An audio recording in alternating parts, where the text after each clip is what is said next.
A man is in the water, off the shore of Joppa in the Mediterranean Sea around 760 BCE. He was thrown into the water by people on a ship, but before throwing him in, they tried almost every other option. First they lightened the load, then they prayed to their gods.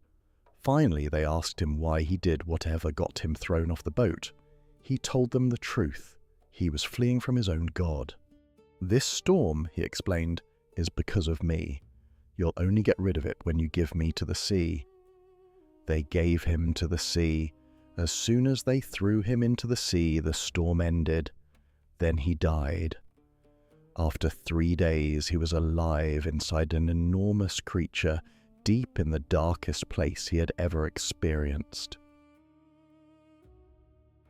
For all but a tiny fraction of time throughout human existence, this story has been interpreted 2 different ways. Those who believe read it as a literal miracle. Those who do not believe read it as clearly mythological, as one of those stories about someone being swallowed by a fish, evidence that the Bible simply cannot be believed. Neither of these views captures the way people in the ancient world thought about this story. What if instead of wondering how long a man might live inside a whale, we're asking ourselves, what exactly happened to this guy while he was in there? We now head into the darkness. This is real darkness. We will find out what it is that the author of Jonah wanted to communicate to us. To start with, I'd like to show you some of the things archaeologists have uncovered. There are only 48 verses in the book of Jonah. It consists of 4 chapters.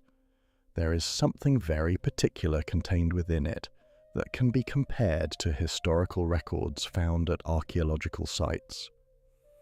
Jonah went to Nineveh, the capital of the Assyrian Empire.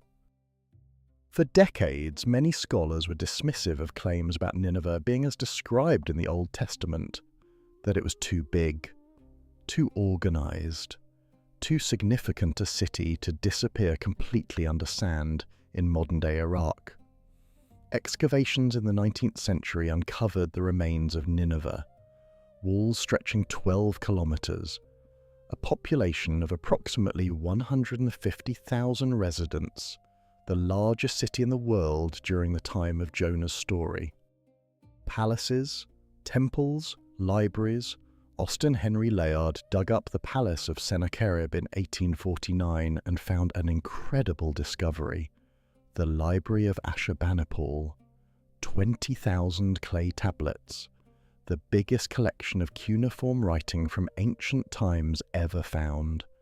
Those tablets contained the Assyrian king lists, royal annals, records of administrative decisions, references to the very kings whose reigns provide the basis for the book of Jonah's chronology. The city Jonah was called out to prophesy against was real. The empire he feared was real. The historical context that documents the existence of both Nineveh and its empire is present in the soil that buried the clay tablets. The issue isn't whether or not Nineveh existed. The issue is what the author of Jonah really said about it. Let's deal with the obvious first. The Hebrew text does not say whale, it reads great fish, literally. The Septuagint, the Greek translation, uses sea monster. The Latin Vulgate uses cetus, and same word.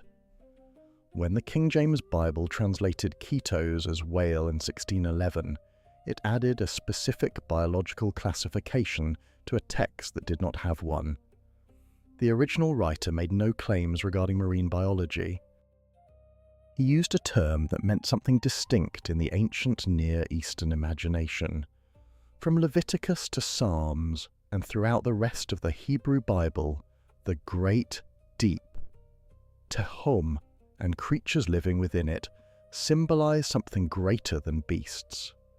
Leviathan, Rahab, the dragon of the sea, all repeat multiple times in Job, Psalms, and Isaiah. None are zoological references, all are theological references. The great deep represents the chaotic realm, the place before creation, where God divided the waters in Genesis 1 to create the world. Being in the deep means existing beyond creation, in a realm where there is no structure, a realm where humans cannot survive, a realm where God's organizing word has not yet arrived. The great fish is not important. What matters is the deep. What matters is what it means that a man was placed in a chaotic region that existed before the world. Most interpretations miss this next fact. Jonah is not a story about a man and a fish. Jonah is a story about a man who would rather die than do what God commanded him to do. Take a look at what happens sequentially. God commands Jonah to go to Nineveh and tell them they will face judgment. Jonah doesn't say no nicely. He flees. He travels to Joppa. He finds a ship going west to Tarshish, maybe Spain, on the other side of the known world, and buys himself a ticket. When the storm develops, he falls asleep. When the sailors awaken him, he tells them to throw him off their ship. After the great fish swallows him, the text states he spends 3 days in darkness, silent toward God, unwilling to talk to God while still inside of him. This is not a story about being saved from a sea creature. This is a story about a man running away from his own mission and discovering that the universe will find him again to compel him back towards it.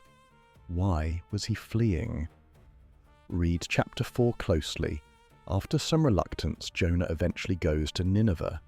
He preaches. The people repent, and God forgives Nineveh, and Jonah becomes enraged. Now therefore, O Lord, please take my life from me, Jonah prayed, for it is better for me to die than to live. Jonah explained why he fled to Tarshish initially. For I knew that you are a gracious God and merciful, slow to anger, and abounding in steadfast love and relenting from disaster. He wasn't fleeing because he was afraid. He was fleeing because he knew exactly what would happen if he successfully did God's work.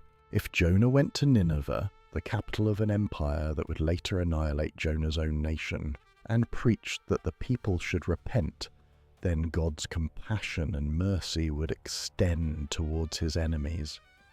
And Jonah couldn't handle that. The fish is not the barrier. The fish is divine intervention.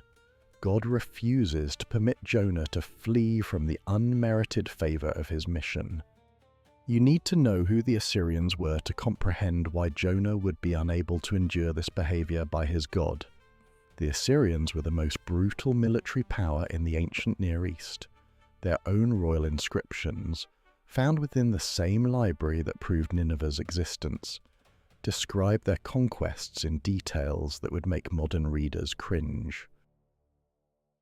Cities burned, people flayed alive and put on display on the walls of cities, pyramids of severed heads placed at the gates of each city they conquered.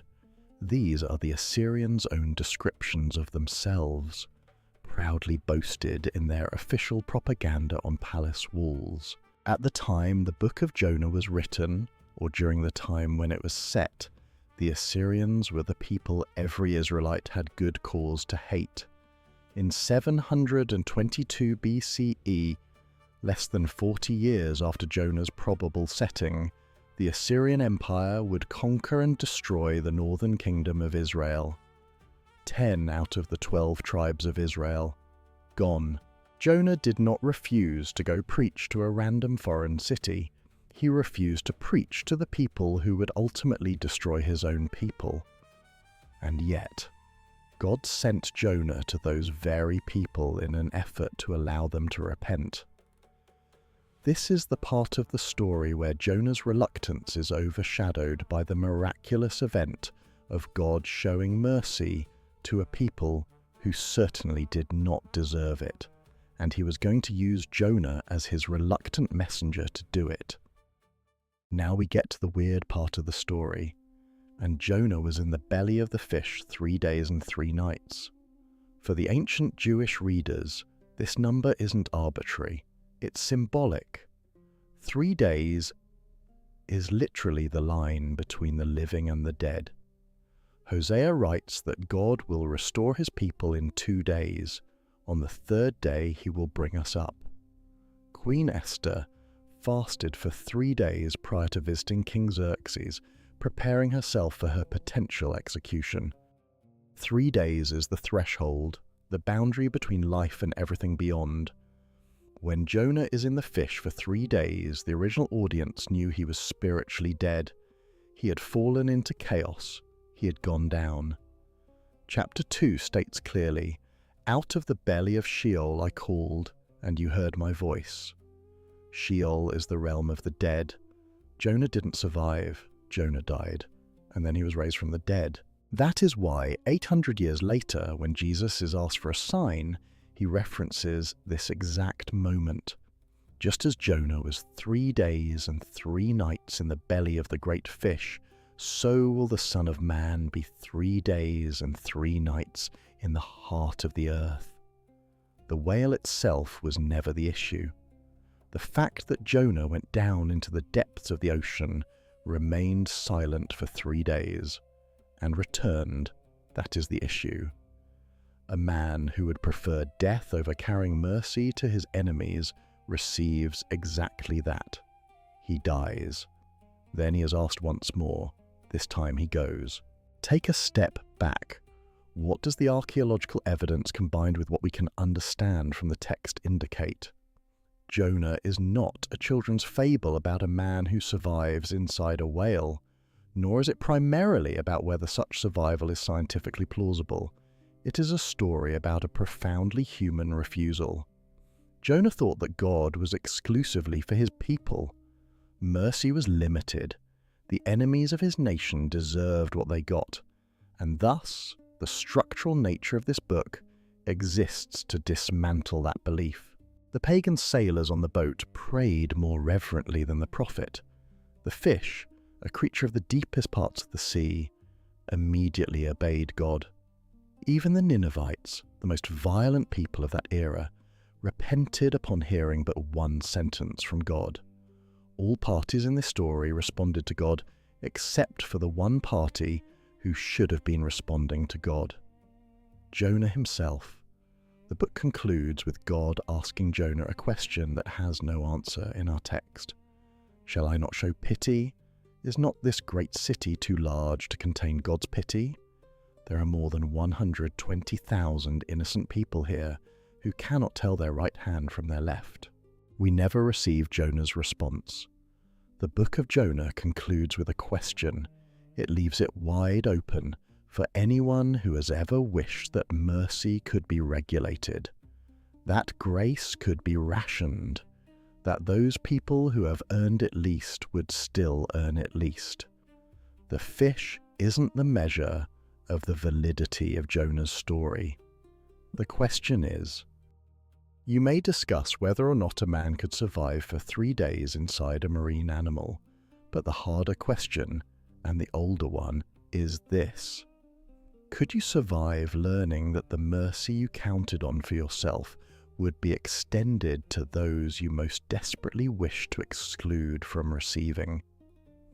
Jonah's response was 3 days of quiet, followed by reluctant compliance, followed by anger, followed by yet another unanswered question.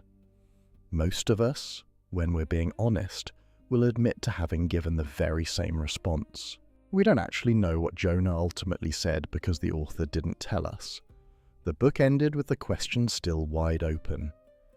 That is the gift. It remains open for you.